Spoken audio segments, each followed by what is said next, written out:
இந்த வெள்ளிக்கிழமை வந்தாலே லாஸ்ட் 2.5 வருஷத்துல ஈவினிங் தான் படிச்சுட்டு இருக்கோம். காலைல படைக்கிறதே இல்ல. ஏன்னா நான் தான் நைட் ஷிஃப்ட் முடிச்சு வெள்ளிக்கிழமை காலைல நல்லா கும்பகாரண மாதிரி தூங்குறேன். அப்புறம் எப்படி படைப்பாங்க? இந்த படைக்கிறத வச்சு வீட்டுல நிறைய தடவை பேச்சுவார்த்தை கூட போயிருக்கு. நான் சொல்லுவேன், நான் தூங்கினா என்ன அந்த ரூமை விட்டுட்டு மீதி ரூம் எல்லாம் படைக்கிறது அப்படின்னு சொன்னா, இல்ல எல்லா ரூமையும் தான் நாங்க காட்டுவோம் அப்படின்னு சொல்லி நான் தூங்கும் போது படைக்கவே மாட்டாங்க. ஈவினிங்கா படிச்சுக்கலாம்னு சொல்லி முடிவு எடுத்துட்டோம். லாஸ்ட் டைம் ஃப்ரெண்ட்ஸ் கூட லாஸ்பேட்ல போட்டிருந்த ஒரு எக்ஸிபிஷன் போகும்போது அங்க ஒரு பேக்கெட் பீட்ரூட் நூடுல்ஸ் வாங்கியிருந்தேன். அதுதான் நீ குக் பண்ணலாம்னு சொல்லி டின்னருக்கு எடுத்திருந்தேன். அதை வாங்கிட்டு வந்து வச்சதுல இருந்து எங்க அம்மா எப்ப செய்ய போறேன் எப்ப செஞ்சு தர போறேன்னு கேட்டுக்கிட்டே இருந்தாங்க.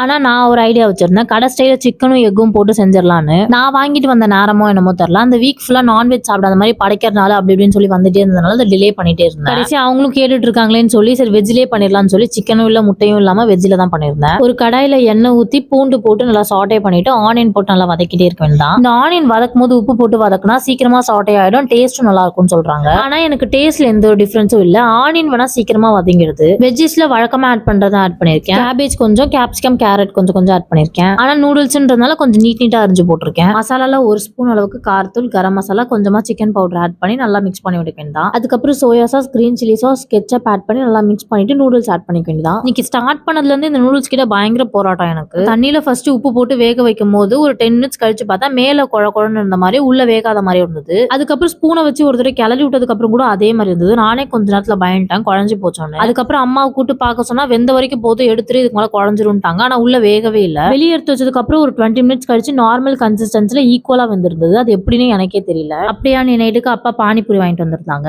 அப்பாக்கும் அம்மாக்கும் மசாலா ரொம்ப பிடிக்கும், எனக்கு பானி தான் ரொம்ப பிடிக்கும். அதனாலே மசாலா வாங்கும் போதுலாம் பானியும் எனக்கு சேர்த்து வாங்கிட்டு வந்துருவாங்க. அப்புறம் என்ன ஃபர்ஸ்ட் பானி தான் சாப்பிட்டேன், அதுக்கப்புறம் தான் நூடுல்ஸ்லாம். ஆனா டேஸ்ட் பண்ண வரைக்கும் எனக்கு நூடுல்ஸ் அந்த அளவுக்கு சாட்டிஸ்ஃபைட் ஆகல. நூடுல்ஸ்ல சுத்தமா டேஸ்டே தெரியல, ஸ்பைசஸ் மட்டும் தான் அதிகமா இருந்த மாதிரி இருந்தது. அப்ப போட்ட மசாலா சாஸ்லாம் எங்க போச்சுன்னு எனக்கே தெரியல. மேபி டிஃபால்ட்டாவே வீட் நூடுல்ஸோட டேஸ்ட் இப்படிதான் இருக்குமோ? தெரிஞ்சவங்க மறக்காம கமெண்ட் பண்ணுங்க, நானும் தெரிஞ்சுக்கிறேன்.